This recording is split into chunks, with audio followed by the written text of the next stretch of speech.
Hello friends, welcome to Honey GS classes. 16th August 2022 daily current affairs. మనకి 15 August చూస్తే ప్రధానమంత్రి నరేంద్ర మోడీ గారు ఎర్రకోట సాక్షిగా ప్రసంగిస్తారు. సీఎం కేసీఆర్ ఏమో గోల్కొండ కోట సాక్షిగా ప్రసంగిస్తాడు. మనకి ఈ ప్రధానమంత్రి స్పీచ్ కానీ, సీఎం కేసీఆర్ స్పీచ్ కానీ, రాష్ట్రపతి స్పీచ్ కానీ ఒక ప్రశ్న లేదా 1 or 2 క్వశ్చన్స్ మనకి యూపీఎస్సి ప్రిలిమ్స్ చూస్తే ప్రశ్న అనేది వస్తుంది. యూపీఎస్సి ట్రెండ్ అది. ప్రముఖ రోజుల సందర్భంగా అంటే ఆగస్ట్ 15th కావచ్చు, జనవరి 26th కావచ్చు, ప్రమాణ స్వీకారం కావచ్చు, లేదా ఉభయ సభలను ఉద్దేశించి రాష్ట్రపతి ప్రసంగిస్తే, లేదా బడ్జెట్ సందర్భంగా ఆర్థిక శాఖ మంత్రి ప్రసంగం నుంచి మనకి ఒక ప్రశ్న అనేది వస్తుంది. యూపీఎస్సి పేపర్స్ అబ్జర్వ్ చేస్తే టీఎస్పీఎస్సీ అనేది ఇంకా ట్రెండ్ మనకు రాలేదు. గ్రూప్ 1, గ్రూప్ 2 లాంటి పరీక్షల్లో వస్తే రావచ్చు. కాబట్టి మనకి ఈ ఆగస్టు 15 నాడు నిన్న ప్రధానమంత్రి ప్రసంగంలో ఏమి ఉంది బ్రీఫ్గా చూస్తాం. నెక్స్ట్ సీఎం ప్రసంగంలో ఏమి ఉంది. మనకి ప్రధానమంత్రి ప్రసంగం అబ్జర్వ్ చేస్తే ఫస్ట్ ఒక 3 విషయాలు మనం గుర్తుపెట్టుకోవాలి. ఈ ప్రసంగంలో కొంతమంది గిరిజన యోధుల పేర్లు ప్రస్తావించాడు. గిరిజన యోధులు ఈ బిర్సా ముండా లాంటి వాళ్ళ పేర్లు ప్రస్తావన తీసుకొచ్చిండు. నెక్స్ట్ కొంతమంది అద్భుతమైన మహిళామణులు, ఝాన్సీ లక్ష్మీబాయి, జల్కాబాయి అని చెప్పేసి, జల్కరీబాయి అని చెప్పేసి అటువంటి వాళ్ళు, రాణి గైడిన్లు తీసుకొచ్చిండు.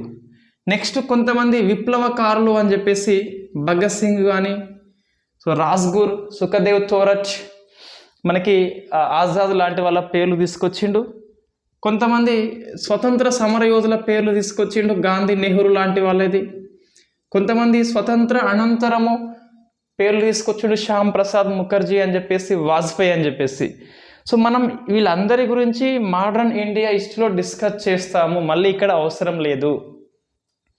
మనకి ఇండియన్ ఎక్స్ప్రెస్ పేపర్ చూస్తే, ఈ ఇండియన్ ఎక్స్ప్రెస్ మీరు గూగుల్ సెర్చ్ చేయండి, అందులో ఎక్స్ప్లెయిన్డ్ కాలం ఉంటుంది. ఈ ఎక్స్ప్లెయిన్డ్ కాలంలో ఈ గిరిజన యోధులు ఎవరు అని చెప్పేసి, మహిళా మనులు ఎవరు, విప్లవ వీరులు ఎవరు అని చెప్పేసి వాళ్ళ పేర్లు ఇస్తూ ఒక 1 or 2 పాయింట్స్ ఇచ్చిండ్రు. మనం అంతకంటే ఎక్కువ డిస్కస్ చేస్తాం మోడర్న్ ఇండియా హిస్టరీలో. ఇంతకుముందు ఇండియన్ ఎక్స్ప్రెస్లో లాస్ట్ 2-3 days బ్యాక్ మనకి ఫేమస్ స్లోగన్స్ అని చెప్పేసి, స్వరాజ్యం నా జన్మ హక్కు, సాధించి తీరుతా అని చెప్పేసి, జై హింద్, చలో ఢిల్లీ, డూ ఆర్ డై అని చెప్పేసి ఆ ఫేమస్ స్లోగన్స్ ఏ సందర్భంలో ఇచ్చినారని చెప్పేసి ఎక్స్ప్లెయిన్డ్ కాలం మనకి వచ్చింది. కాబట్టి చాలామంది ఫేమస్ కరెంట్ ఇష్యూ చేసే యూట్యూబర్స్ ఎవరైతే ఉంటారో, సివిల్స్ కావచ్చు, టీఎస్పీఎస్సీ గ్రూప్ 1 కోసం కావచ్చు, వాళ్ళు ఈ వీడియో చేసి ఉన్నారు. మనం ఎందుకు చేయలేదు అని చెప్పేసి కొంతమంది స్టూడెంట్ మనకి మెసేజ్ చేస్తే దానికి ఆన్సర్ ఏంటి అంటే, ఆ ఫేమస్ స్లోగన్స్ మనం డిస్కస్ చేసినాం ఆల్రెడీ. కొన్ని మనకి రానున్న క్లాసులలో వస్తుంది. మళ్ళీ ఒకటి, ఇండియన్ ఎక్స్ప్రెస్లో వచ్చిన ఎక్స్ప్లెయిన్డ్ కాలంలో ఉన్న ప్రతి అంశం మనం డిస్కస్ చేయము. కరెంట్ ఇష్యూ అయితే కంపల్సరీ డిస్కస్ చేస్తాము. ఒకవేళ మోడర్న్ ఇండియా హిస్టరీ అయినట్లయితే రెగ్యులర్ క్లాస్ మనకి రేపటి నుంచి స్టార్ట్ అవుతుంది కాబట్టి అందులో మనం డిస్కస్ చేస్తాం. సో అంతకంటే ఎక్కువ మనం డిస్కస్ చేస్తాం, మనది గ్యారంటీ అది.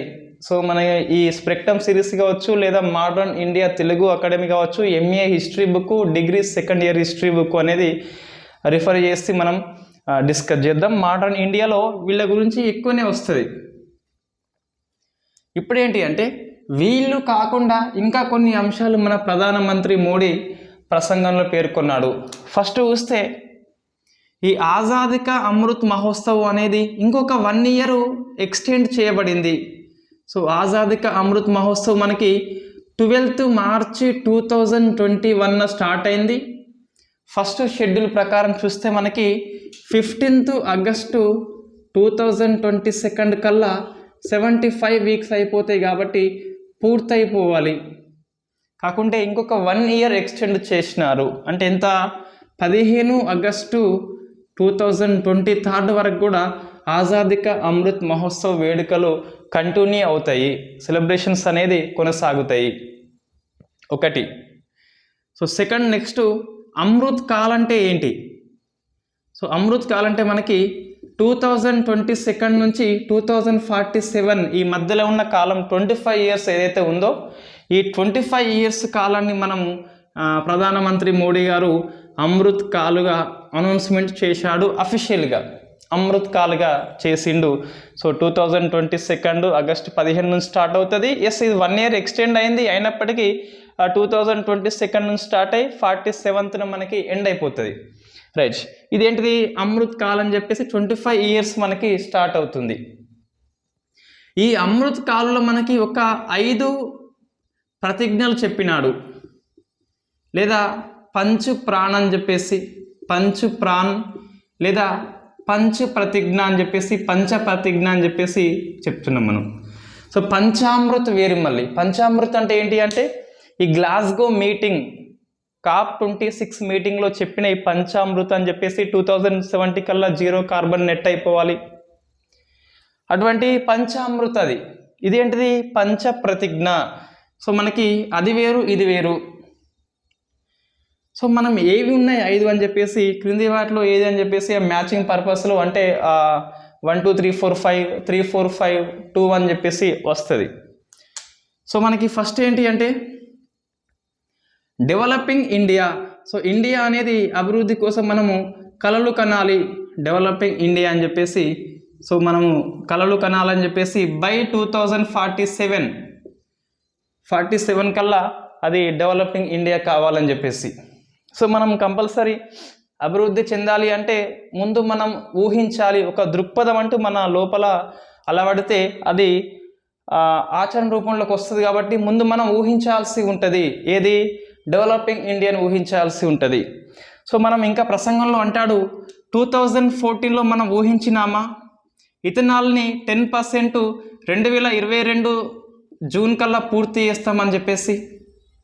వాస్తవంగా 2022 నవంబర్లో అయిపోవాలి ఇథనాల్ బ్లెండింగ్ ప్రోగ్రామ్ 10% అని చెప్పేసి పెట్రోల్లో. సో మనం 5 months ముందే పూర్తి చేసుకున్నాం. ఇట్లా కొన్ని చెప్తాడు మనకి ఎగ్జాంపుల్స్. ఇక్కడ చూస్తే డెవలపింగ్ ఇండియా అనేది 2047 కల్లా అయిపోవాలని చెప్పేసి ఒక లక్ష్యం మనం పెట్టుకోవాలి. సెకండ్ది ఇంకేమన్నా కొలోనియల్ మైండ్నెస్ ఉంటే ఇట్ట సో దాన్ని మనము రిమూవ్ చేసుకోవాలి. అంటే బానిస మనస్తత్వం ఉంటే మనం దాన్ని తొలగించుకోవాల్సి ఉంటుంది. నెక్స్ట్ తర్వాత చూస్తే మూడవది ఏంటిది ప్రైడ్. అంటే మనం గర్వంగా ఫీల్ కావాలి మన ఏది ట్రెడిషనల్ కల్చర్ పట్ల, లేదా రూట్స్ మన మూలాల పట్ల, లేదా హెరిటేజ్ పట్ల, ఇండియన్ యొక్క అద్భుతమైన వారసత్వం పట్ల మనము గర్వకారణంగా ఫీల్ కావాల్సి ఉంటుంది. 25 years మనం గర్వపడాల్సి ఉంటుంది అమృత్ కాల్ కొనసాగేంత వరకు కూడా. రైట్, నెక్స్ట్ ఏంటి ఫోర్త్ది అంటే యూనిటీ. అంటే పౌరుల మధ్య, ప్రాంతాల మధ్య మనకి ఐక్యత ఉండాల్సి ఉంటుంది. ఏక్ భారత్ శ్రేష్ఠ భారత్ అని చెప్పేసి ఈ సందర్భంగా మనకి ప్రధానమంత్రి ఎక్స్ప్లెయిన్ చేస్తాడు. ఏది యూనిటీ ఉండాలి, ఐక్యత ఉండాలి, పౌరుల మధ్య ఉండాలి, ప్రాంతాల మధ్య ఉండాలని చెప్పేసి. నెక్స్ట్ మన ఫిఫ్త్ది అంతిమంగా సో మనం అన్ని డ్యూటీస్ అనేది ఫుల్ఫిల్ చేయాలి. సో ఆల్ డ్యూటీస్ అనేది మన సిటిజన్స్ ఉన్నాం కదా, పౌరులు మనమంతా ఇండియన్స్. సో 132 కోట్ల మంది, లేదా మనకి 140+ అవ్వచ్చు. ఇది అయ్యేసరికి 2047 అంటే దాదాపు 150 crores పూర్తి అయిపోతుంది. సో అంతమంది అన్ని రకాల విధులు అనేది మనం పూర్తి చేయాల్సి ఉంటుంది. మన ఫ్రీడమ్ ఫైటర్స్ ఏమైతే కలలు కన్నారో వాటి సాకారం చేసేందుకు మనం 25 years పాటు కష్టపడాల్సి ఉంటుంది. సో ఇది మనకి ఏది ఈ అమృత్ కాల్లో ఈ 5 పంచు ప్రాణ్ అని చెప్పేసి గుర్తుపెట్టుకోవాల్సిన అవసరం ఉంటుంది. నెక్స్ట్ మనకి దీని తర్వాత అన్నీ 2 అయిపోయినాయి కదా. సో మూడవది ఏంటి అంటే ఒక స్లోగన్ ఇస్తాడు మనకి. ఇంతకుముందు జై జవాన్ జై కిసాన్ ఉండే. సో జై జవాన్ అండ్ జై కిసాన్ ఎవరితను అంటే ఎల్బి శాస్త్రి. సో లాల్ బహదూర్ శాస్త్రి. ఆ టైంలో మనకి చైనా యుద్ధము, పాకిస్తాన్ యుద్ధం ఉంటుంది కాబట్టి సో దానికోసం మనకి ఎల్బి శాస్త్రి జై జవాన్ అన్నాడు, వాళ్ళకి ఎంకరేజ్మెంట్ కోసము.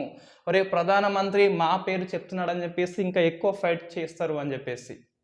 సో జై కిసాన్ ఎందుకు అన్నాడు అంటే 1960s టైంలో మనకి కరువు వస్తే, తీవ్ర కరువు, షిప్ టు మౌత్ అంటాం.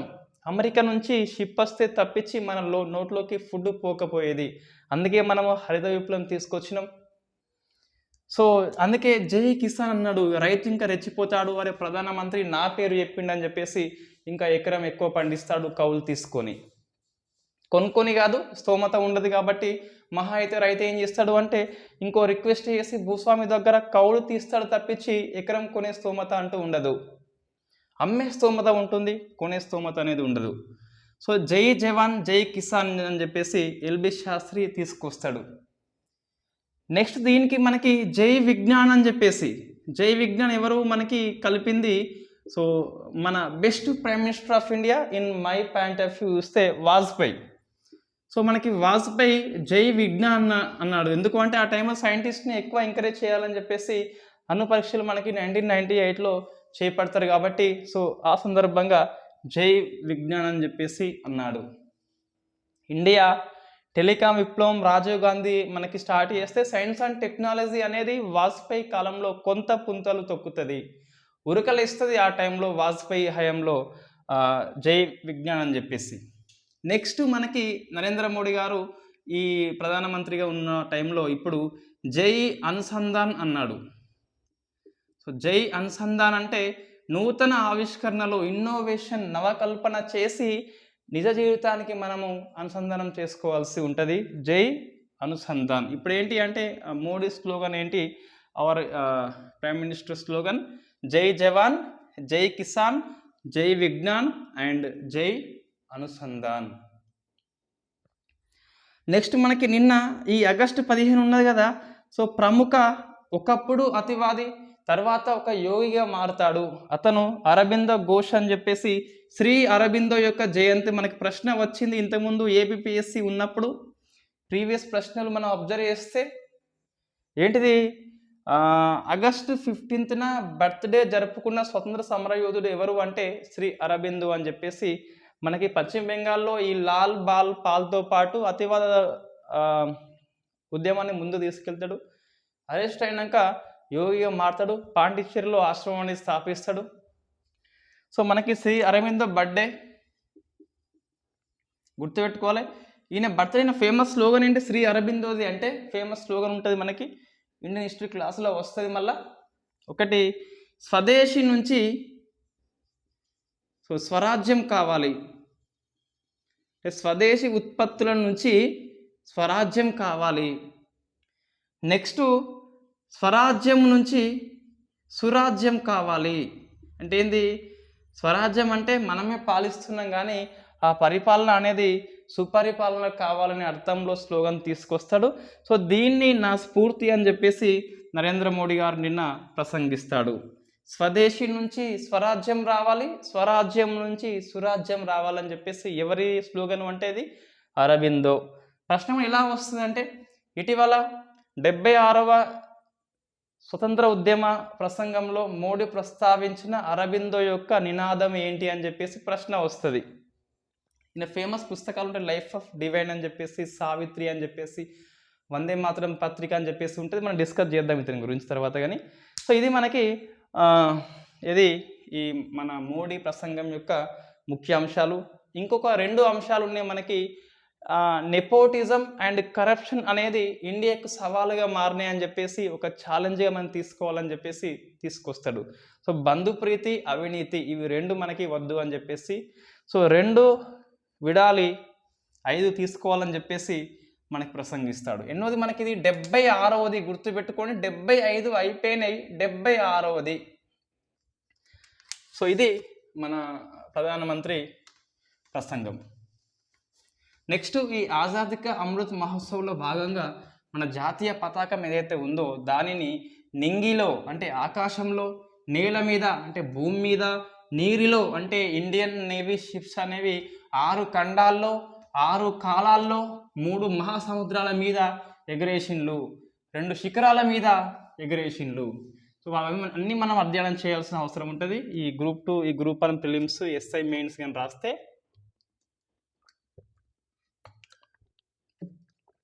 ఇవి అధ్యయనం చేయాల్సి ఉంటుంది. రైట్, ఫస్ట్ ఏంటి అంటే ఒకటి నేల మీద ఏంటి మనం డిస్కస్ చేసిన జాతీయ పతాకము నింగి, నేల, నీరు, శిఖరాల మీద ఎగురవేషన్లు ఎవరు అని. సో ఫస్ట్ మనం నేల మీద చూస్తే హర్ ఘర్ తిరంగా, హర్ ఘర్ తిరంగా అంటే ప్రతి ఇంటి మీద త్రివర్ణపు పతాకము అని చెప్పేసి నేల మీద మనము ఎగరేస్తున్నాము, నేల మీద పడిపోతుంది. సో మనం పడిపోకుండా చూడాల్సిన బాధ్యత మనది ఉంటుంది. లేకుంటే 1971 చట్టం ఉంటుంది, మనకి జైల్లో పడేస్తారు జాతీయ పతాకాన్ని అవమానం చేస్తే గిట్ట. రైట్, నేల మీద దాదాపు ప్రతి ఒక్కరూ ఎగరేస్తున్నారు, డే అండ్ నైట్ ఎగిరేయవచ్చు. ఫ్లాగ్ కోడ్ ఆఫ్ ఇండియా 2002కి అమెండ్మెంట్ చేసినారు. రైట్, సెకండ్ చూస్తే మనకి ఇక్కడ పర్వత శిఖరాల మీద, పర్వత శిఖరాల మీద మనకి ఇద్దరు ఉన్నారు. ఒకటి ఐరోపా ఖండంలో చూస్తేనేమో ఎల్బ్రస్ పర్వతం ఉన్నది కదా, సో దీని మీద భావన ఎగరేస్తారు, భావన ఎగరేస్తుంది. నెక్స్ట్ ఆఫ్రికా ఖండంలో కిలిమంజారో పర్వతం మీద, సో కిలిమంజారో మీద మన తెలంగాణ యువకుడు వికారాబాద్ నవీన్ కుమార్ అని చెప్పేసి, ఎస్ నవీన్ కుమార్ మనకి ఒకటేమో ఐరోపాలో శిఖరము, ఇంకోటి ఆఫ్రికాలో. సో భావన అండ్ నవీన్ కుమార్ మన జాతీయ పతాకాన్ని శిఖరాల మీద ఎగరవేసిండ్లు, జాతీయ పతాకాన్ని శిఖరం స్థాయికి తీసుకెళ్ళిండ్లు.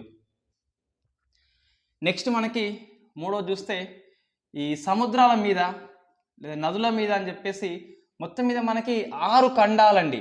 సో 6 ఖండాలను కవర్ చేసిండ్లు ఇండియన్ నేవీ అనేది. ఒక 3 మహాసముద్రాలు కవర్ చేసిండ్లు. 6 ఖండాల్లో ఏముంటాయి, 6 టైం జోన్స్ ఉంటాయి కదా. సో ఖండంలో టైం జోన్స్ అనేది సేమ్ ఉండదు, రేఖాంశం అనేది మారుతూ ఉంటే కాలము మారుతూ ఉంటుంది 4 minutes. కాబట్టి మనకి 6 కాంటినెంట్స్ ఉంటాయి, 6 ఖండాల్లో 3 సముద్రాలలో 6 టైం జోన్స్లలో ఎగరవేస్తారు ఇండియన్ నేవీ అని చెప్పేసి మనం గుర్తుపెట్టుకోవాలి. మ్యాచింగ్ పర్పస్లో ప్రశ్న వస్తుంది, తొలిసారిగా ఇటువంటిది జరిగింది కాబట్టి. సో ఫస్ట్ చూస్తే మనకి ఆసియా ఖండం అండి.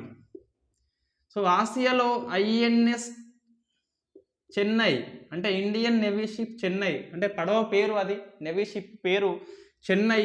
And INS Chennai and INS Betwa అని చెప్పేసి ఇవి రెండు మనకి మస్కట్లో అంటే ఎక్కడ ఉంది, ఇది ఒమన్లో ఉంది. సో మస్కట్లో ఎగురవేస్తారు INS Chennai and INS Betwa అని చెప్పేసి. సో మనకి ఇది ఆసియా ఖండము, ఇది ఆస్ట్రేలియా, సో ఇది ఐరోపా, ఇది ఆఫ్రికా, ఉత్తర అమెరికా, దక్షిణ అమెరికా. సో పసిఫిక్ సముద్రము, అట్లాంటిక్ మహాసముద్రము, హిందూ మహాసముద్రం. ఇక్కడ హిందూ మహాసముద్రం ఉంటుంది. సో ఇది అట్లాంటిక్ మహాసముద్రము అండ్ పసిఫిక్ కదా. సో ఇక్కడ 3 మహాసముద్రాలలో 6 ఖండాలు కవర్ చేస్తూ ఇండియన్ నేవీ షిప్ అనేది ఎగురవేస్తుంది. ఆసియా చూస్తే మనకి 2 పడవలు పోయినాయి మస్కట్కి. ఇంకా ఇంకోటి ఇక్కడ ఐఎన్ఎస్ సరయు అని చెప్పేసి ఉన్నది, సరయు. ఇదేమో సింగపూర్కి వెళ్ళింది. సో సింగపూర్కి వెళ్ళింది, జాతీయ పతాకాన్ని ఎగురవేసింది. నెక్స్ట్ ఏంటి మనకి అంటే ఆసియా తర్వాత సో ఐరోపా తీసుకుందాం మనం.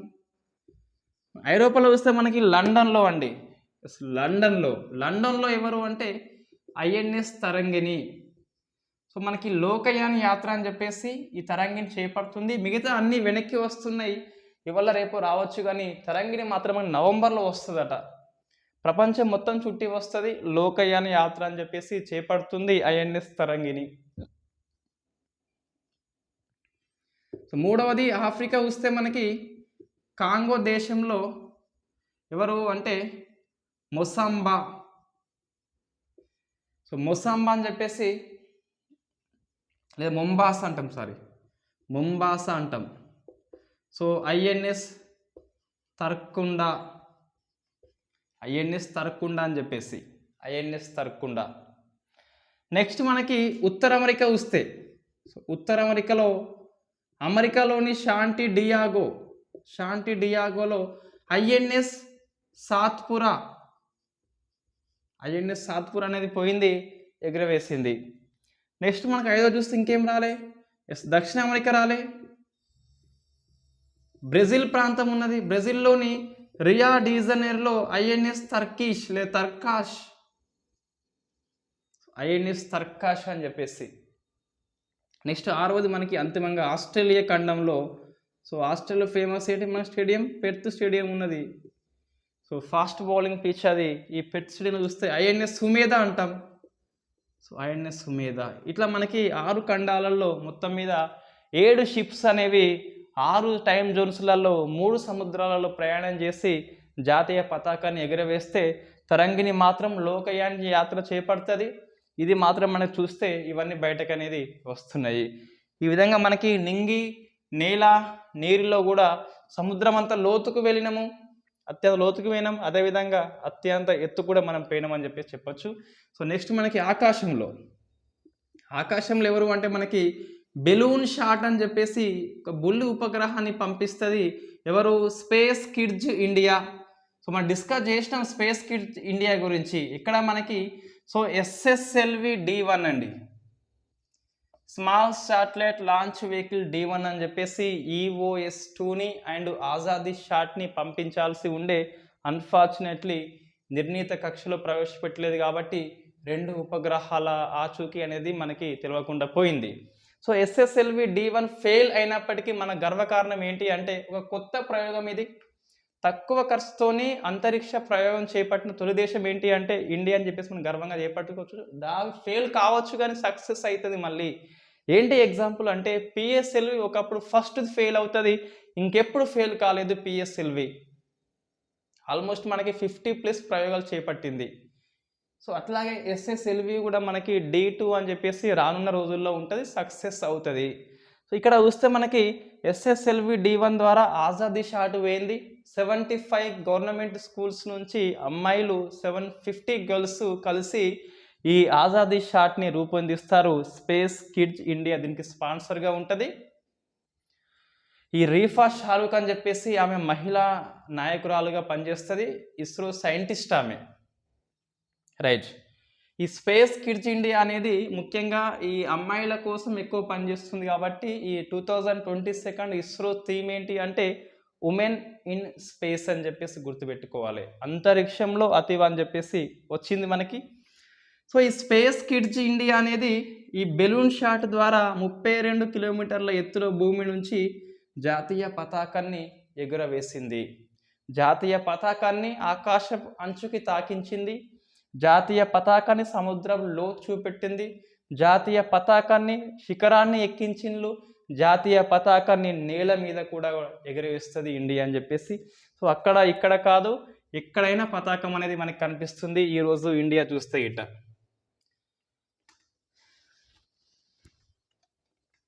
బట్ బీ కేర్ఫుల్, వర్షం వస్తుంది, కొంచెం పతాకం అనేది కింద పడుతుంది, కొట్టుకపోతుంది, అటు ఇటు పోతుంది.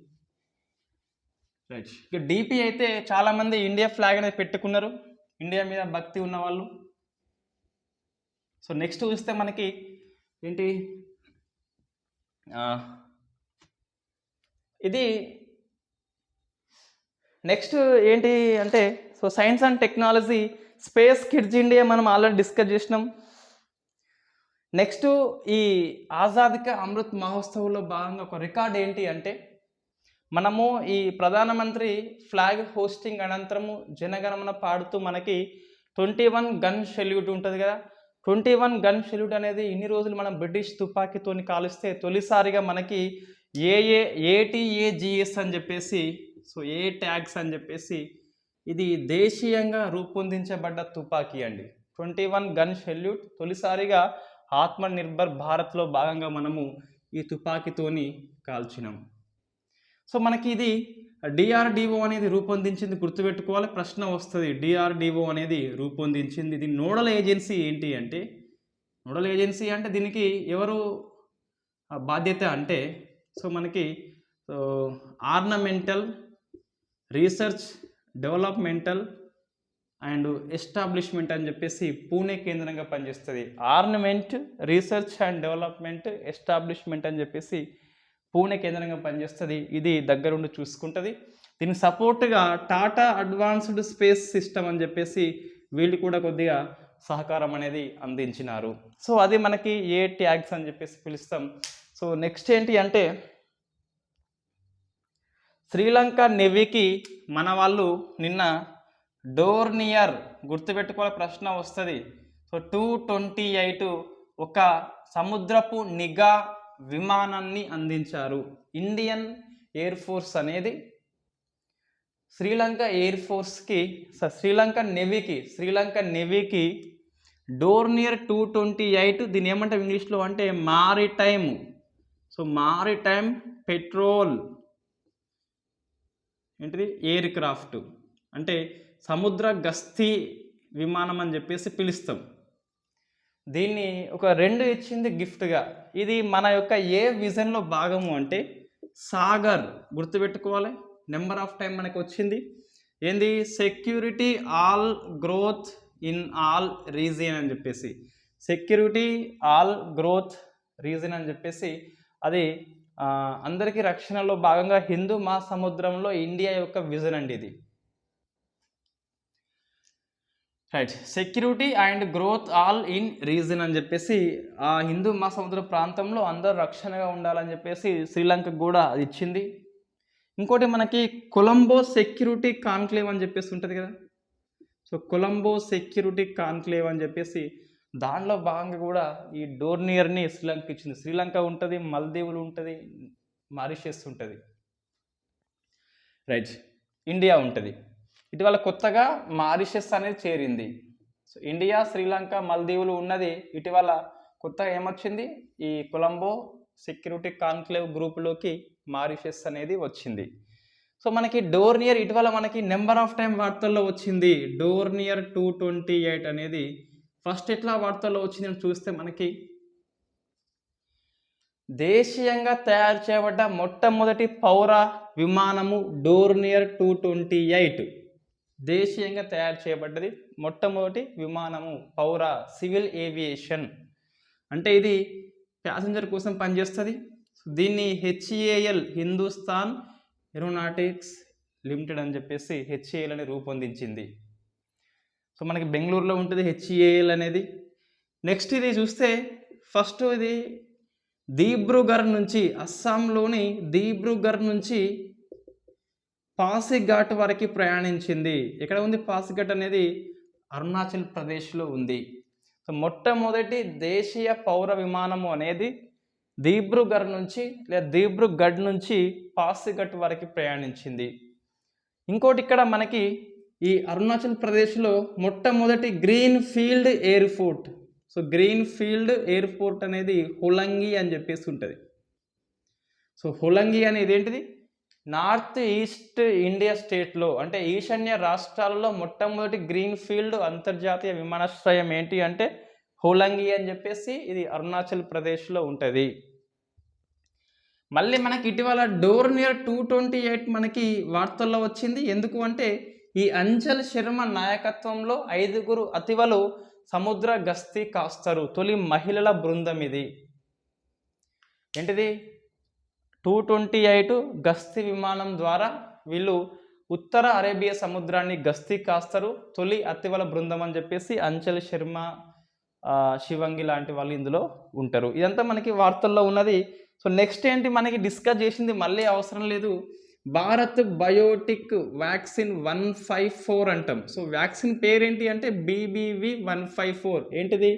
ఇండియాలో మొట్టమొదటి ఇంట్రానాసల్ వ్యాక్సిన్. ఇది ఈ మజిల్కి వేయకుండా, ఇంజెక్షన్ పొడవకుండా ఈ నోస్లో స్ప్రే కొడతారు ఆ లిక్విడ్ని. అదే ఇంట్రానాసల్ వ్యాక్సిన్ అని చెప్పేసి మనం సెకండ్ ట్రయల్ అప్పుడు ఎప్పుడో దీన్ని డిస్కస్ చేసినాం. సో మళ్ళీ వచ్చింది మనకి థర్డ్ ట్రయల్ అనేది పూర్తయిపోయింది. ఇక మనకి drug control general of India DCG అనేది ఆమోదిస్తే ఇది అమల్లోకి అనేది వస్తుంది.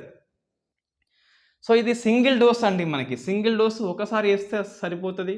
పెద్ద నిపుణులు అవసరం లేదు. ముక్కులో పెట్టి స్ప్రే కొట్టడానికి పెద్దగా మనకి ఇంజెక్షన్ అంటే దానికి నిపుణత అవసరం. ఇంజెక్షన్ వేయాలంటే ఇక్కడ నిపుణత అవసరం లేదు. ఓన్లీ వ్యాక్సిన్ అందుబాటులో ఉంటే అయిపోతుంది. ఓన్లీ సింగిల్ స్ప్రే కాబట్టి మనకి ఈజీగా మళ్ళీ స్పాట్ బుక్ చేసుకోవాల్సిన అవసరం ఉంటే టైం మనకి సేవ్ అవుతుంది. సో మనకి ఏంటి కాంట్రవర్సీ ప్రాబ్లం అంటే ఈ నాసల్ స్ప్రే వ్యాక్సిన్స్ మనకి ఇంతవరకు పెద్దగా సక్సెస్ అయినట్టు మనకి దాఖలాలు లేవండి. సో అది మనకి ఇది BBV 154 అని చెప్పేసి. ఇందులో ఏ టెక్నాలజీ ఉంది అంటే ఇది అడినో వైరస్ చింపాంజీ కాబట్టి లైవ్ అటెన్యూటెడ్ బట్ మనకి week vaccine. It is vector based. So మీకు వెక్టార్ అంటే ఏంది, ప్రోటీన్స్ అవి అంటే ఏంటి తెలియాలంటే కోవిడ్ వ్యాక్సిన్ మనకి స్పెషల్ వీడియో ఉంటుంది, కరెంట్ ఇష్యూలో ఉంటుంది, అందులో చూస్తే మీకు ఈజీగా అర్థమవుతుంది. అంటే ఏ వైరస్లో ఏ వ్యాక్సిన్లో ఏ టెక్నాలజీ ఉంది అని చెప్పేసి క్లియర్గా దాన్ని ఎక్స్ప్లెయిన్ చేసినాం. సో ఈజీ వర్డ్స్ ఉంటాయి, ఈజీగా అర్థమవుతుంది. ప్రశ్న వస్తే రావచ్చు. ఎస్ఐలో ప్రశ్న రాలేదు కోవిడ్ మీద, దీంట్లో రాలేదు అనుకోవద్దు. వ్యాక్సిన్ ఇచ్చేసి ఏ సంస్థ డెవలప్ చేసింది, అందులో ఏ టెక్నాలజీ ఉంది అని ప్రశ్న వస్తుంది. గ్రూప్ 2 కానీ గ్రూప్ 1 లాంటి పరీక్షల్లో, ఎస్ఐ మెయిన్స్ లాంటి పరీక్షల్లో, పీసీ ప్రిలిమ్స్ లాంటి పరీక్షల్లో. నెక్స్ట్ మనకి ఇది మళ్ళీ డిస్కస్ చేసిందే, మళ్ళీ మనకి వార్తల్లో వచ్చింది డిజీ యాత్ర అని చెప్పేసి. సో డిజీ యాత్ర అని చెప్పేసి, డిజీ యాత్ర అంటే మనకి ఏంటిదంటే జస్ట్ ఇది ఎయిర్పోర్ట్లలో ఈ మ్యాన్ పవర్ తగ్గించేందుకు ఒక ఆర్టిఫిషియల్ ఇంటెలిజెన్స్ ప్రోగ్రామ్ అండి. ఇది ఫేషియల్ రికగ్నిషన్ ప్రోగ్రామ్ ద్వారా ఫస్ట్ మనం డిజీ యాత్ర అని చెప్పేసి యాప్ ఇన్స్టాల్మెంట్ చేసుకొని, బార్కోడ్ సిస్టమ్ ఉంటుంది, ఆ బార్కోడ్ సిస్టమ్ మనల్ని స్కాన్ చేస్తే ఓపెన్ అవుతుంది. మన అన్నీ అక్కడ ఇచ్చి ఉంటాం కాబట్టి వాళ్ళు చూసుకుంటారు, మన ఫేస్ని గుర్తిస్తారు. నెక్స్ట్ మనకు అక్కడ ఎవరు అవసరం ఉండదు, దానికి అదే మన ఫేస్ని గుర్తించి లోపలికి పంపిస్తుంది. సో అదే డిజీ యాత్ర అని చెప్పేసి. దీన్ని మనము ఎట్లా అంటే ఇది మనకి బెస్ట్ ట్రాన్స్పోర్ట్ ఎక్స్పీరియన్స్ అనేది మనకి ఇస్తుందండి. ఇది సీమ్ ట్రాన్స్పోర్ట్ అంటాం, ఎటువంటి ఇబ్బంది లేని ప్రయాణాన్ని మనకి ఇది ఇస్తుంది అని చెప్పేసి ఉన్నది. సో బెస్ట్ ఏంటిది, ఎనేబుల్ చేస్తుంది, మనల్ని ఎనేబుల్ చేస్తుంది, బయోమెట్రిక్ ఎనేబుల్ సీమ్లెస్ ట్రావెల్ అని చెప్పేసి. బెస్ట్ అంటే ఏంటిదంటే ఇది, so biometric enable seamless transport ఇది. రైట్. నెక్స్ట్ మనకి పిన్ కోడ్కి 50 years అనేది పూర్తయినది. సో పిన్ కోడ్కి 50 years పూర్తయినాయి. 1972 ఆగస్టు 15 నాడు స్టార్ట్ అయితే ఈ 2022 ఆగస్టు 15కి 50 ఏళ్ళు పూర్తయిపోయినాయి మనకి. సో దీన్ని ఫస్ట్ టైం ప్రవేశపెట్టింది ఇండియాలో ఎవరు అంటే శ్రీరామ్ అండి. ఈయన పోస్టల్ డిపార్ట్మెంట్లో అదనపు సెక్రటరీగా పనిచేస్తాడు. శ్రీరామ్ బికాజీ వేలంకర్ అని చెప్పేసి స్టార్ట్ చేస్తాడు. మొత్తం ఎన్ని అంకెలు ఉంటాయి పిన్ కోడ్లో అంటే 6 అంకెలు ఉంటాయి. సో మనకి పిన్ కోడ్లో చూస్తే 6 అంకెలు ఉంటాయి మనకి. ఈ లాస్ట్ 3 ఏవైతే ఉన్నాయో, ఈ లాస్ట్ 3 మనకి పోస్ట్ ఆఫీస్ని తెలియజేస్తే, ఈ 4th ఏదైతే ఉందో ఇది 3వది డిస్ట్రిక్ట్ అండి. డిస్ట్రిక్ట్ ఇది రీజన్, ఇది సబ్ రీజన్, డిస్ట్రిక్ట్, లాస్ట్ 3 మనకి పోస్ట్ ఆఫీస్ చెప్తే 504219 అని చెప్పేసి 215 అని చెప్పేసి మన డిఫరెంట్ అయితే ఉంటాయి. సో 4 ఏంటి మనకి డిస్ట్రిక్ట్, ఇక్కడ 504215 ఇది మా పిన్ కోడ్ నెంబర్. 215 అనేది పూర్తి డిస్ట్రిక్ట్ అయితే, ఈ 4 నెంబర్ ఉందా అంటే 3వ సంఖ్య ఇది డిస్ట్రిక్ట్ చెప్తే, ఈ సబ్ రీజియన్ ఇదేమో రీజియన్ అని చెప్పేసి తెలియజేస్తుంది. తెలంగాణ మనకి ఒకటి ఎకనామీ ఉన్నది, ఇది ఫ్యాక్ట్ బిట్ ఏంటంటే భీమా మంథన్. సో భీమా మంథన్ 2022 ఒక ఛాలెంజ్ ప్రోగ్రామ్ ఇది IRDA అని చెప్పేసి కండక్ట్ చేస్తుంది. ఇన్సూరెన్స్ రెగ్యులేటరీ డెవలప్మెంట్ అథారిటీ ఒక చట్టబద్ధ సంస్థ, 1990లో ఏర్పడుతుంది. మల్హోత్రా కమిటీ ప్రకారం ఇన్సూరెన్స్ యొక్క రంగాన్ని కంట్రోల్లో పెడుతుంది, రెగ్యులేట్ చేస్తుంది, కాబట్టి దీన్ని IRDA అని చెప్పేసి పిలుస్తున్నాం. ఇది ఒక ఛాలెంజ్, ఒక ఇన్నోవేషన్ ఛాలెంజ్. ఒక సమస్య ఇస్తుంది, సమస్యకి ఒక టెక్నాలజీ పరంగా పరిష్కారం ఎలా ఉంటుంది అని చెప్పేసి కొన్ని కంపెనీలు కనుక్కోవాల్సి ఉంటుంది, వాళ్ళకి ప్రైజ్ కూడా ఇస్తున్నారు. అదే బీమా మంథన్ అని చెప్పేసి పిలుస్తాం.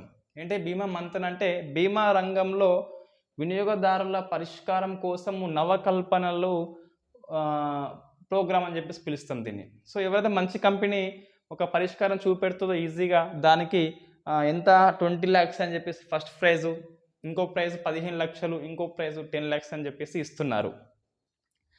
నెక్స్ట్ మనకి తెలంగాణ అండి. తెలంగాణ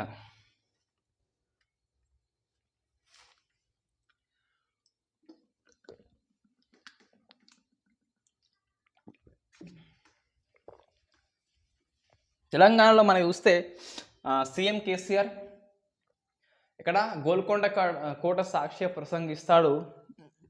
ఈ ప్రసంగంలో ఏముంటుందంటే, ఒకటి ఇది తెలంగాణ అనేది ఫ్రీ ఫ్లోరైడ్ స్టేట్గా మారింది అటని చెప్పేసి చెప్పిండు. మరి వాస్తవం అయితే ఏంటిదంటే ఇటీవల పార్లమెంట్ సాక్షిగా కేంద్ర ప్రభుత్వం అనేది తెలంగాణ అనేది ఫ్రీ ఫ్లోరైడ్ స్టేట్గా మారింది. ఫ్లోరైడ్ ఎఫెక్టెడ్ ఏరియాస్ ఇంకా ఏవి లేవు అని చెప్పేసి, నల్గొండ ప్రాంతం కూడా లేదు అని చెప్పేసి కేసీఆర్ ప్రసంగంలో ఉంటుంది.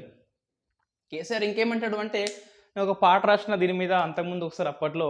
ఏం పాట అంటే, సూడు సూడు తెలంగాణ గుండె మీద ఫ్లోరైడ్ బండ అని చెప్పేసి నేను రాసినాక ఫ్లోరైడ్ మొత్తం తగ్గిపోయిందని చెప్పేసి చెప్పిండు. మరి వాస్తవం లేదని చెప్పేసి మనకైతే తెలియదు. మొత్తం మీద తెలంగాణ అనేది ఫ్రీ ఫ్లోరైడ్ స్టేట్గా మారిపోయింది యాజ్ పర్ కేసీఆర్ స్పీచ్ ప్రకారము. ఆ పద్యం రాసింది ఎవరు అంటే, ఆ గేయం రాసింది కేసీఆరే. మనకి చూడు చూడు తెలంగాణ గుండె మీద నల్గొండ గుండె మీద ఫ్లోరైడ్ బండ అని చెప్పేసి రాస్తాడు. ఇంక ఇది నల్గొండ నగర అని చెప్పేసి ఒక యాత్ర కూడా మనకు చేపడతాడు. నెక్స్ట్ ఏంటి అంటే ఈ ఆసరా స్కీమ్ అండి. సో మళ్ళీ వచ్చింది ఉచితము. ఒకవైపు మన ప్రైమ్ మినిస్టర్ ఏమో ఉచితము వద్దు, రెవ్డీ కల్చర్ వద్దు అంటాడు. రెవ్డీ అంటే ఏంటిది కామెంట్ చేయండి ఇది. సో రెవ్డీ కల్చర్ అంటే ఉచిత సంస్కృతి అని చెప్పేసి మనం చెప్తున్నాం కదా. వాస్తవంగా రెవ్డీ అనే పదము దేన్ని సూచిస్తుంది అది కామెంట్ చేయండి.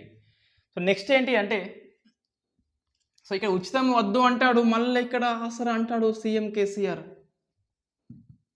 సో మనకి 41 ఆర్టికల్ ఉంటుంది కదా. ఏంటిది ఇది 41 ఆర్టికల్ అంటే డిపిఎస్పిలో ఉంది. సో 36 ఆర్టికల్ కంచి 51 వరకు ఉన్న వాటిని డిపిఎస్పి అని చెప్పేసి పిలుస్తాం.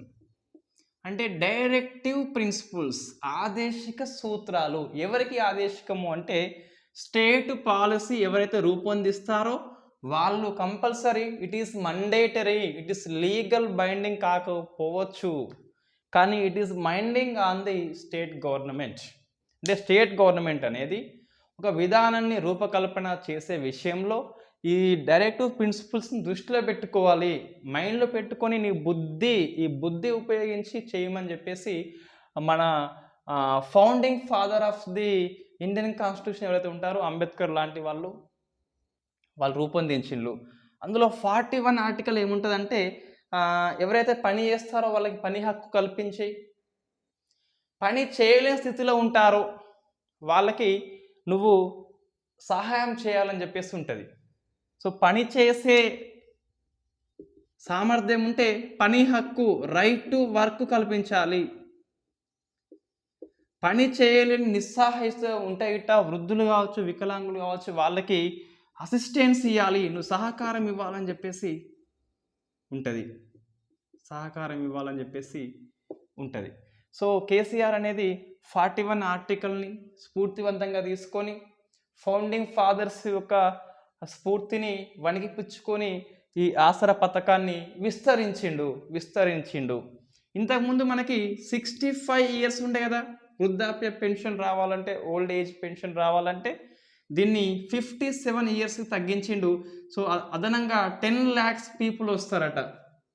2016 రూపాయలు ఇస్తారు రక్షణ అని చెప్పేసి పిలుస్తాం, దీన్ని వృద్ధులకి రక్షణ అని చెప్పేసి పిలుస్తాం. సో మొత్తం మీద 10 lakhs పీపుల్స్ అనేది మనకి ఎక్కువ వస్తారట. నెక్స్ట్ ఏంటిది అంటే, ఇంతకుముందు ఈ రోగాలు అంటే ఫైలేరియా లేదా బోధకాలు అని చెప్పేసి పిలుస్తాం, ఎయిడ్స్ వ్యాధిగ్రస్తులకు ఇచ్చినగా. ఇప్పుడు మనకి డయాలసిస్ వాళ్ళకి ఇస్తున్నారు. సో డయాలసిస్ అంటే మనకి ఇక్కడ ఏం మారినాయి, 2 మారినాయి, కానీ కొత్తగా వచ్చింది ఎవరు అంటే వృద్ధులు ఉన్నారు, వీళ్ళు వచ్చిండ్రు. సో మనకి ఆసరా స్కీమ్ అనేది 9 విభాగాల్లో ఇస్తే ఒక అంశం పెరిగింది, 10 వచ్చినాయి కొత్తగా. సో మనకి 10 ఏంటి చూస్తే ఒకసారి బ్రీఫ్గా ఏంటిది. సో వృద్ధులు 1 వర్గం, వృద్ధులు, వితంతువులు, నెక్స్ట్ ఒంటరి మహిళ, 4వది పిహెచ్సి అంటాం, ఫిజికల్ హ్యాండిక్యాప్డ్ వికలాంగులు, దివ్యాంగులు అని చెప్పి పిలుస్తాం, అట్లా పిలవద్దు, దివ్యాంగులు అంటాం. 4 వర్గం ఒక 3 రోగాలండి. So బోధకాలు 1, filaria. 6 చూస్తే ఎయిడ్స్. మన కొత్తగా వచ్చింది ఎవరు అంటే డయాలసిస్. సో 8, 9, 10 చూస్తే నేత, గీత. నేత మీన్స్ చేనేత, గీత మీన్స్ కళ్ళు గీత, అండ్ లాస్ట్కి బీడీ కార్మికులు. సో మనకి 10 వర్గాలలో ఆసరా స్కీమ్ అనేది అప్లికేబుల్ అవుతుంది. దీంట్లో మనకి వృద్ధులు చూస్తే ఎంత ఏజ్ ఇప్పుడు 57 ఏళ్ళు గుర్తుపెట్టుకోవాలి, 65 కాదు మారింది. సో వితంతువులు చూస్తే కనీస ఏజ్ అనేది 18+ ఉండాలి కంపల్సరీ. లీగలైజ్ మ్యారేజ్ ఏజ్ ఏంటంటే 21 కాదు 18 years. ఇంకా స్కీమ్ అనేది మనకి ఇంప్లిమెంట్ కాలే అది. నెక్స్ట్ మనకి ఒంటరి మహిళ అని చెప్పేసి ఇది 2 రకాలు ఉన్నాయి మనకి, 30-35 ఏళ్ళు అని చెప్పేసి ఉంటుంది. పిఎస్సి మాత్రము ఎటువంటి ఏజ్ ఇక్కడ మనకి లేదు. నేను అందుకు చెప్తున్నా, ఇదన్నీ ఏజ్ ఎందుకు చెప్తున్నా అంటే ఇది పిఎస్సి వాళ్ళకు ఎటువంటి ఏజ్ లిమిట్ మనకి లేదు. సో 41 అనేది ఉంటే వాళ్ళు ఎలిజిబుల్. ఒకవేళ వాళ్ళు వినికిడి లోపం ఉంటే గిట్ట 51% దాకా ఉండాల్సి ఉంటుంది, సగం కంటే ఎక్కువ మనకు ఉండాల్సి ఉంటుంది. నెక్స్ట్ మనకి చూస్తే ఇందులో ఇంతకుముందు మరి ఇవి ఆసరా స్కీమ్ ఉంది కదా, సో డయాలసిస్ చూస్తే మనకి 12,000 అనేది ఎలిజిబిలిటీ ఉన్నారు మనకి. 2022 మనకి ఆర్థిక సర్వే ప్రకారం చూస్తే మొత్తం మీద 38 లక్షల మంది 0.80 మంది ఎలిజిబుల్ ఉన్నారు కదా. అదనంగా ఎంత వస్తున్నారు? 10 లక్షలు వస్తున్నారు, ప్లస్ ఇంకొక 12,000 వస్తున్నారు. సో మనం మొత్తం చూస్తే ఆల్మోస్ట్ 49 lakhs, ఇంకా 50 వేసుకోండి ఇక. సో 50 కోటి మందికి ఆసరా పెన్షన్ ఇస్తున్నాం మనం. అంత సంక్షేమం మనము అమలు చేస్తున్నాము. ఇక్కడ మరి ఎవరిని తీసేస్తారు, ఎవరిని తీసేయారు? అందరూ మనకు కంపల్సరీ అవసరమే, అందరూ మన బిడ్డలే అని చెప్పేసి ఉన్నది. ఇంకా ఒకటి, ఇంతకుముందు మనకి ఈ 9 అంశాలు ఉన్నప్పుడు చూస్తే ఎక్కువ మంది ఉన్నది దీంట్లో వితంతువులు అండి, ఎక్కువ మంది ఉన్నది. మరి ఇప్పుడు ఏమైందంటే 10 lakhs యాడ్ అయింది కాబట్టి సో అత్యధిక మంది ఉన్నది ఎవరు అంటే వృద్ధులు అని చెప్పేసి మనకు మార్చుకోవాలి. నోట్స్లో మీరు రాసుకొని ఉంటే తక్కువ మనకి ఇంతకుముందు చూస్తే బోధకాలు ఉండేది, ఇప్పుడు ఏమైంది అంటే డయాలసిస్ వచ్చింది 12,000 ఓన్లీ అని చెప్పేసి. ఇది మనకి ఏది ఆసరా కిందికి వస్తుంది. మనకి ఇట్లా ప్రశ్న వస్తుంది కొన్నిసార్లు, ఇందులో కొన్ని పేర్లు మనకి డిఫరెంట్ ఉంటాయి. ఇప్పుడు ఆలంబన ఉంది, ఏంటి ఆలంబన అంటే మనకి గీత కార్మికులు అని చెప్పేసి, చేయూత నేత కార్మికులు అని చెప్పేసి, రక్షణ వృద్ధులకి, భరోసా ఎయిడ్స్ వాళ్ళకి, భద్రత హ్యాండిక్యాప్డ్ వాళ్ళకి కార్డ్స్ అనేది ఇస్తారు. వికలాంగులకి 3,016 రూపాయలు ఇస్తే మిగతా వాళ్ళకి 2,016 అనేది ఇస్తారు. ఈ కళాకారులకు ఇచ్చేది 3,116 కానీ కాకుండా ఈ ఆసరా కిందికి రాదండి. ఆసరా అంటే ఎటువంటి దిక్కు లేని వాళ్ళకి కేసీఆర్ దిక్కు అని చెప్పేసి వాళ్ళకు ఆసరా ఇస్తున్నాడు, వీళ్ళకు కళాకారులకు ప్రోత్సహించేందుకు ఇస్తున్నాడు. ఇది మనం ఆసరా కిందికి తీసుకోము. ఇది కళాకారులకు ప్రోత్సాహకారము, ఇదేమో ఆసరా అని చెప్పేసి. రైట్, ఇది ఏంటి ఆసరా స్కీమ్ అని చెప్పేసి. నెక్స్ట్ ఇంకేముంది అంటే హైదరాబాద్ పరిశోధకులు 3D కార్నియన్ రూపొందించి కుందేలు కంటికి అనేది అమర్చినారు. పర్సన్స్ ఇన్ న్యూస్ అని చెప్పేసి విలియం రుటో అని చెప్పేసి కెన్యా ప్రెసిడెంట్గా ఎన్నికైండు. అన్ఫార్చునేట్లీ ఈ ప్రెసిడెంట్ ఎన్నికల సంఘం మెంబర్సే గుర్తిస్తలేరు. సో కెన్యా ప్రెసిడెంట్గా విలియం రూటో ఎన్నికైండు. అతను ఎన్నిక చెల్లుతుందా అంటే మనకి ఇంకా డెవలప్మెంట్స్ తెలుస్తుంది రేపు ఎల్లుండి అని చెప్పేసి. మనకి పర్సన్స్ న్యూస్ అని చెప్పేసి గుర్తుపెట్టుకోండి. సో ఈ అంశాలు మనకి 16 ఆగస్టు ఉన్నాయి. రేపటి నుంచి మన షెడ్యూల్ అంటే మ్యాక్సిమం ఏమన్నా పని ఉంటే తప్పించి ఇది ఇట్లా ఉండేందుకు నేను ట్రై చేస్తాను. సో డైలీ మార్నింగ్ తెలంగాణ చరిత్ర అనేది వస్తుంది. చరిత్ర మీన్స్ ఈ కుతుబుషాహి, అసఫ్జాహి, కాకతీయ, చాళుక్యులు వీళ్ళంతా కాకుండా మిగతా ఏదైతే ఉన్నదో ఉద్యమాలు కానీ పండుగలు అవన్నీ ఉంటాయి, అది మనం డిస్కస్ చేస్తాం. ఇది దాదాపు మార్నింగ్ అండి, ఎవ్రీ మార్నింగ్ అనుకోండి. నెక్స్ట్ మనకి ఎవ్రీ ఈవినింగ్ 7 PM అట్లా కరెంట్ అఫైర్స్, 10 PM అట్లా ఇండియన్ హిస్టరీ అనేది వచ్చేలా చూద్దాం. ఇంకేమన్నా ఉంటే తెలంగాణది కాకుండా కరెంట్ అఫైర్స్ ఇండియా అయితే కంపల్సరీ. సో మనకు పొద్దున చెప్పలేం టైం బట్టి, నైట్ చెప్పలేం టైం బట్టి. కరెంట్ అఫైర్స్ అయితే మనకి ఎట్టి పరిస్థితుల్లో అనేది పెండింగ్లో పెట్టాము, అది డైలీ మనం అప్లోడ్ చేస్తూనే పోవాల్సి ఉంటుంది. Right, thank you very much.